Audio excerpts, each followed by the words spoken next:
All right, you are amazing that you are with me all this way. We are going to learn some amazing things in chapter 4, and let us begin.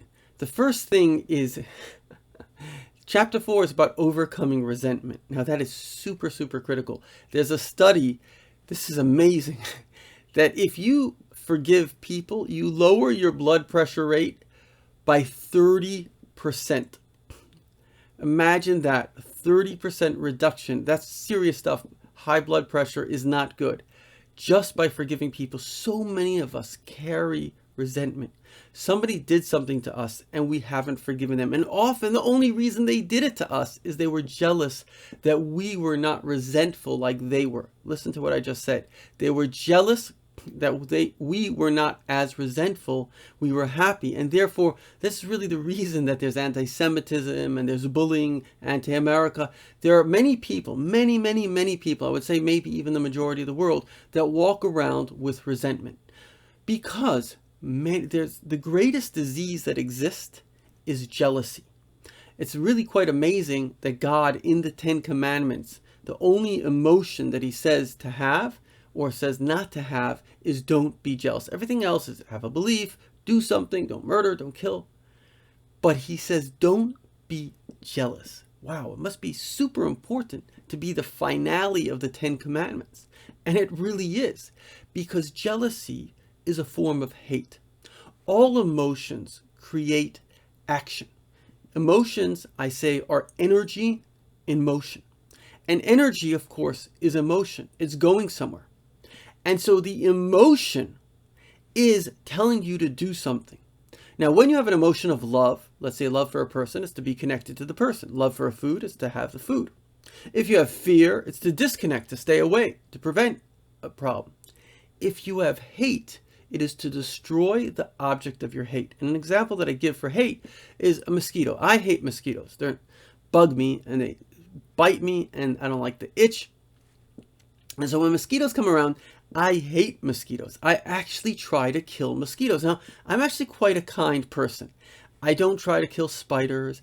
I don't try to kill bugs. I don't like killing anything. But mosquitoes, I actually like killing them. When they're around, I'm happy. Well, maybe I've worked on myself. I'm not so happy, but I'm just using this as an example. I'm happy to kill a mosquito. Do you know why I'm happy to kill a mosquito? Because I hate mosquitoes. And so the point is, that is what hate does. Do you know why? I recently heard there was never a time that there wasn't 40 years where there wasn't one group of people trying to kill another group of people. You know why they try to kill them? Because they hate them. You know why they hate them? Because they're jealous of them. Take the Jewish people. I'm a Jew. We've suffered through literally 4,000 years of just irrational hate, right? I mean, my own grandfather, his entire family was murdered just from hate. Where did that hate come from? It comes from jealousy. It comes from somebody who's miserable, usually who has a perception that other people perceive them in a negative way, because like we said, that's where bullying, that's where jealousy comes in. And therefore, they're jealous of people that have positive self-perceptions. And this is very, very deep. Einstein, in fact, said it. You know, the Nazis, if they were just against the Jew in the Jewish body, they could have, just killed people. But they didn't just kill people.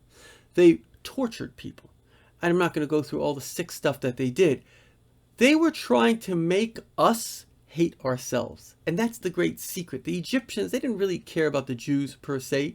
They were jealous that the Jews loved themselves. The Arabs, thank God now they're creating peace. But generally speaking, the Arabs that wanted to wipe out the Jews, it was just a jealousy. In fact, I have a friend who was a former terrorist. He wrote The Mind of Terror and Once an Arafat Man. He says this, and he has a PhD on it. There's a deep, deep, deep jealousy because the Arabs carry an emotional shame from when Yishmael was kicked out of the house. You have to imagine how he felt. Terrible.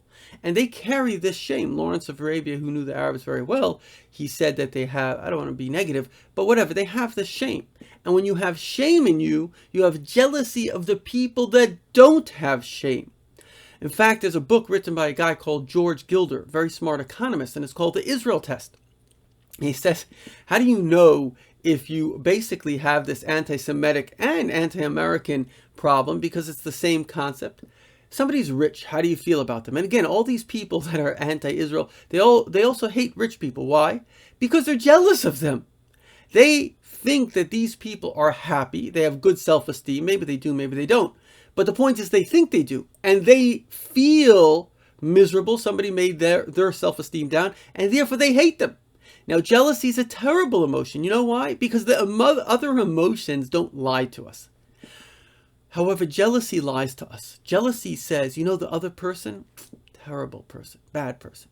And I've been this, I went through a state of anxiety where I had jealousy, and it's so funny because I can look at the same people that before I had the anxiety, I didn't have anything against them. After I got over the anxiety, I have nothing against them. But during the anxiety, those people are really rotten people.